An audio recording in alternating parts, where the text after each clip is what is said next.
Whistling Animation Stories. ఒంటె స్నేహం. సింగమల అనే అడవిని కంటి అనే సింహం పరిపాలిస్తుండేది. దానికి నక్క, కాకి అనుచరులుగా ఉండేవి. ఒకరోజు కాకి ఎగురుకుంటూ వచ్చి సింహంతో ఇలా చెప్పింది. రాజుగారు, మన అడవికి దూరంగా ఒక ఎడారిలో నేను ఒంటెని చూశాను. దాన్ని వేటాడగలిగితే మనకు వారం రోజుల పాటు ఆహారానికి అసలు సమస్య ఉండదు. చాలా మంచిగా చెప్పావు. మనం రేపు ఉదయాన్నే ఎడారికి వెళ్ళి ఒంటెను వేటాని తీసుకొని మన అడవికి వచ్చేద్దాం. సిద్ధంగా ఉండండి. మరుసటి రోజు ఉదయం సింహం, నక్క మరియు కాకి ఎడారికి బయలుదేరాయి. చాలా ఎండగా ఉంది. చాలా దూరం నడవాల్సి వచ్చింది. దాంతో ఎడారికి వెళ్ళేసరికి 3 కూడా అలసిపోయాయి. కాళ్ళు బాగా కాలుతున్నాయి. ఒంటెను వేటాడే శక్తి లేదు.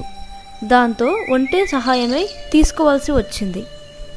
కాకి ఒంటెతో ఇలా అన్నది. మిత్రమా, మేము చాలా దూరం నుంచి నడిచి వస్తున్నాం. బాగా అలసిపోయాం.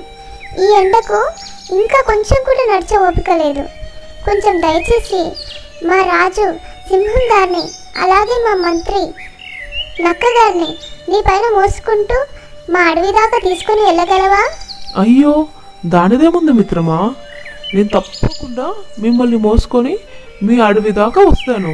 అప్పుడు ఒంటె తన వీపు మీద సింహాన్ని, నక్కని ఎక్కించుకొని ఎర్రటెండలో ఎంతో దూరం నడిచి అడవి దాకా తీసుకుని వచ్చింది. ఒంటె చేసిన సహాయం సింహానికి బాగా నచ్చింది. అప్పుడు సింహం ఒంటెతో ఇలా చెప్పింది. నిజమా, నువ్వు చేసే సహాయం చాలా గొప్పది. నువ్వు నాకు ఎంతో నచ్చావు. ఇప్పటి నుండి నువ్వు కూడా మాతో పాటు ఇక్కడే ఉండు. నీకు ఎటువంటి సమస్య రాకుండా చూసుకుంటాను, సరేనా? అలాగే రాజాగారు, మీతో పాటు కలిసి ఉండడానికి నాకు కూడా సమ్మతమే. చాలా కృతజ్ఞతలు అని బదులిచ్చింది ఒంటె. సింహం ఉన్నపాటుగా తీసుకున్న ఈ నిర్ణయం నక్కకి, కాకకి అస్సలు నచ్చలేదు. అవి 2 కలిసి ఒక ఉపాయం పన్నాయి. తర్వాత సింహం దగ్గరికి వచ్చి ఇలా చెప్పాయి. మహారాజా, మనం చాలా దూరం ఎండలో నడిచి వెళ్ళడం వల్ల మన కాలు కాలాయి.